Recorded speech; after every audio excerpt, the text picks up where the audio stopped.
Avis vascular centre మన దేశంలోనే the best varicose vein hospital.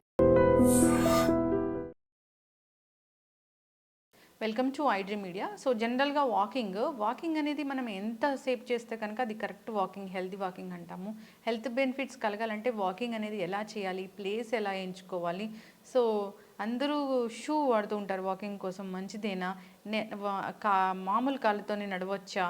So పూర్తి వివరాలు తెలుసుకుందాం. మనతో పాటు ప్రముఖ ఫిజియోథెరపిస్ట్ భాను పూర్ణిమ గారు ఉన్నారు. మేడం నమస్తే అండి. నమస్తే అండి. అంటే బేర్ ఫుట్, చెప్పులు లేకుండా నడవాలి ఇలా చెప్తూ ఉంటారు కదా, నిజంగా మంచిదేనా అది? మంచిదేనండి, ఎందుకంటే సెన్సరీ సిస్టమ్ అనేది యాక్టివేట్ అవుతుంది బేర్ ఫుట్తో నడవడం వల్ల. కాకపోతే బేర్ ఫుట్ మనం నడవాలి అంటే అక్కడ న్యాచురల్ సర్ఫేస్ అనేది ఉండాలి. సే ఫర్ ఎగ్జాంపుల్ మట్టి కానీ, గడ్డి కానీ, ఇసుక కానీ, ఇలాంటి న్యాచురల్ సర్ఫేసెస్ ఉంటే బేర్ ఫుట్ మీద అనేది నడవచ్చు. కాకపోతే బేర్ ఫుట్ మీద నడిచేటప్పుడు తీసుకోవాల్సిన జాగ్రత్త, ముళ్ళు, చిన్న చిన్న రాళ్ళు ఇలాంటివి గుచ్చుకోకుండా జాగ్రత్త తీసుకోవాలి. కానీ సింథటిక్ రోడ్స్, తార్ రోడ్లు, మన సిమెంట్ రోడ్లు, ఇలాంటి ఆర్టిఫిషియల్ సర్ఫేసెస్ మీద నడిచేటప్పుడు మాత్రం షూ వేసుకుని నడవమని సలహా ఇస్తాం. ఎస్, చక్కగా చెప్పారు. వాకింగ్ అనేది జనరల్గా ఎవరు చేయాలి? వాకింగ్ అనేది ప్రతి ఒక్కళ్ళకి అవసరమేనండి. సో చాలామంది అంటే మనము మా దగ్గరకు వచ్చే క్లయింట్స్కి కూడా మేము చెప్తుంటాం వాకింగ్ చేయండి అంటే, మేము ఆఫీసులకి ఇంత దూరం నడిచి వెళ్తామండి, బస్ స్టాప్కి ఇంత దూరం నడిచి వెళ్తాము, లేకపోతే ఇంట్లో మేము ఇంత పని చేసుకుంటాము, మళ్ళీ మాకు ప్రత్యేకంగా వాకింగ్ ఎందుకు అంటారు. సో అది కరెక్ట్ కాదండి.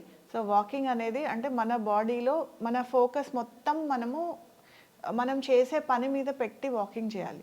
అంటే వేరే ఏదో పర్పస్ కోసం వెళ్ళే వాకింగ్, ఎక్సర్సైజ్గా చేసే వాకింగ్ రెండింటిని కలపకండి. సో ప్రత్యేకంగా ఈ టైం అనేది మనం కేటాయించుకొని, సో ఆ పర్టికులర్ టైంలో ఆలోచనలు ఏమీ పెట్టుకోకుండా ఫోకస్డ్గా వాక్ చేసి వస్తే దాన్ని మనం కరెక్ట్ వాకింగ్ అని మనం కన్సిడర్ చేయొచ్చు. ఓకే, ఏదైనా ఒక మంచి ప్లేస్ చూసుకునే వాక్ చేయాలంటే పార్కు అలాంటి దాంట్లోనే వాక్ చేయాలా మనము? అలా అయితేనే బెటర్ అండి, ఎందుకంటే సర్ఫేస్ అంటే మనం నడిచేటప్పుడు నడక కింద నుంచి అంటే గ్రౌండ్ నుంచి ఇంపాక్ట్ మన మోకాలకి డైరెక్ట్గా వస్తుంది. సో ఎగుడు దిగుడు ఉన్న సర్ఫేసెస్ కానీ, గుంతలు ఇలాంటివి ఉన్న సర్ఫేసెస్ కానీ చూసుకొని మనం వాకింగ్ ఎంచుకుంటే, సో షాక్ అబ్జార్బర్స్ అంటే మన మెనిస్కై ఉంటాయి, ఇవి దెబ్బతినే అవకాశం ఉంటుంది. అలా కాకుండా కొంచెం మంచి సర్ఫేస్, యూనిఫామ్గా ఉంటే సర్ఫేస్ ఎంచుకుంటే నడవడానికి మనకి ఈజీగా ఉంటుంది, ప్లస్ మన మోకాల ఆరోగ్యానికి కూడా మంచిది. భోజనం చేశాక వాక్ చేయాలా?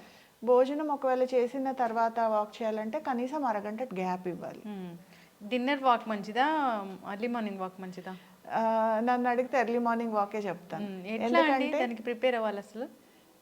ఎర్లీ మార్నింగ్ వాక్ మంచిది ఎందుకంటే అంటే మనకి బేసిక్గా మనము బయటకు వెళ్ళినప్పుడు మన body vitamin D sun rays నుంచి అబ్జార్బ్ చేసుకుంటే, సో అది మన ఎముకల ఆరోగ్యానికి కూడా చాలా మంచిది. సో అందుకని ఎర్లీ మార్నింగ్ వాకే నేను ఒకవేళ కుదరకపోతే డిన్నర్ తర్వాత అయినా వాక్ చేయొచ్చు, బట్ ఎర్లీ మార్నింగ్. డయాబెటిక్ పేషెంట్స్కి వాకింగ్ అనేది ఎప్పుడు మంచిది? డయాబెటిక్ పేషెంట్స్కి వాకింగ్ అనేది కంపల్సరీ చేయాల్సిందేనండి. మంచిది అని చెప్పలేము,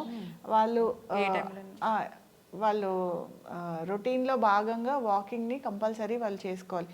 ఎందుకంటే వాకింగ్ అనేది బ్లడ్ షుగర్స్ని నియంత్రించడానికి చాలా హెల్ప్ చేస్తుంది.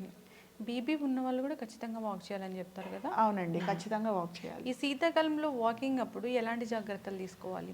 శీతాకాలంలో బయటకు వెళ్ళేటప్పుడు ఒకవేళ రెస్పిరేటరీ ఇష్యూస్ లాంటివి ఏమన్నా ఉంటే ప్రాపర్గా కవర్ చేసుకోవడము, సో అలాంటి జాగ్రత్తలు తీసుకోవడం మంచిది. ఒకవేళ ఆస్తమా లాంటి వాళ్ళు ఉంటే కనుక అది కొంచెం బాగా చలి ఉన్న టైంలో కాకుండా కొంచెం ఎండ వచ్చిన తర్వాత వెళ్ళడం బెటరు. అంటే మన స్కిన్ డీహైడ్రేట్ అవ్వకుండా చూసుకోవాలి. అంటే చలికాలం అనగానే వాటర్ తాగడం తగ్గించేస్తాం, సమ్మర్ అనగానే ఎక్కువ వాటర్ తాగుతాం, కానీ చలికాలం రాగానే వాటర్ తాగడం తగ్గించేస్తాం. సో చలికాలంలో కూడా డీహైడ్రేట్ అవుతాము. సో మనం వాకింగ్ లాంటి యాక్టివిటీ ఎంచుకునేటప్పుడు మనం డీహైడ్రేట్ అవ్వకుండా ప్రాపర్గా వాటర్ అది తాగడము అలాంటి జాగ్రత్తలు కొంచెం తీసుకుంటే సరిపోతుంది. వెంటనే వాక్ చేసిన వెంటనే నీళ్ళు తాగకూడదు కదా? లేదండి, ఎనీ హెవీ ఎక్సర్సైజ్, వాకింగ్ అనే కాదు, డాన్సింగ్ కానీ లేకపోతే ఎనీ ఎక్సర్సైజ్, జిమ్ కానీ ఎనీ హెవీ ఎక్సర్సైజ్ చేసిన వెంటనే వాటర్ తాగడం అనేది కరెక్ట్ కాదు. కనీసం ఒక 5 నుంచి 10 నిమిషాలు గ్యాప్ ఇచ్చి తర్వాత వాటర్ తీసుకోవాలి. కార్డియో ఇష్యూస్ ఉన్న వాళ్ళు ఎలా వాకింగ్ చేయాలి అంటే చెమటలు వచ్చేంత వరకు వాకింగ్ చేయాలా, ఎట్లా చేయాలి, నార్మల్ వాక్ చేయాలా? కార్డియో ఇష్యూస్ ఉన్న వాళ్ళు హెవీగా స్ట్రెయిన్ అవ్వడం అవాయిడ్ చేయడమే బెటర్ అండి.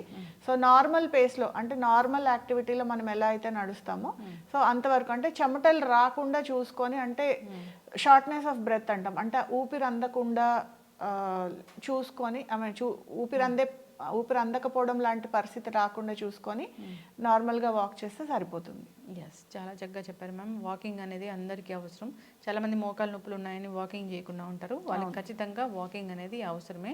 సో ఇంకా చెప్పారు ఏంటంటే బ్లడ్ ప్రెషర్ కానీ డయాబెటీస్ కానీ ఇలాంటివి ఉన్న వాళ్ళు కూడా ఖచ్చితంగా వాకింగ్ చేయాలని, అందరూ ఫాలో అవ్వాలని కోరుకుందాం. సో చెప్పులు లేకుండా నడవడమే ప్రిఫర్ చేయాలి, కానీ సర్ఫేస్ ఏముందనేది కూడా మ్యాటర్ అవుతుంది అక్కడ. అవునండి. సో వాకింగ్ కోసం సపరేట్ షూనే వాడాల్సి ఉంటుంది కదా? ఖచ్చితంగా షూవే వాడాలండి. ఎందుకంటే మన ఆర్టిఫిషియల్ సర్ఫేస్ మీద మనం నడిచినప్పుడు మన మోకాలకి డ్యామేజ్ జరగకుండా ఉండాలంటే దానికి ప్రాపర్గా షాక్ అబ్జార్బింగ్ ఉండే షూ వాడితేనే అది ప్రాపర్గా ఉంటుంది. ఎస్, చక్కగా చెప్పారు భానుపూర్ణిమ గారు. ఫాలో అవ్వాలని కోరుకుందామండి. మరిన్ని ఎపిసోడ్స్ మనం కంటిన్యూ చేద్దాం, సిరీస్ అనేది చేద్దాము. ధన్యవాదాలు.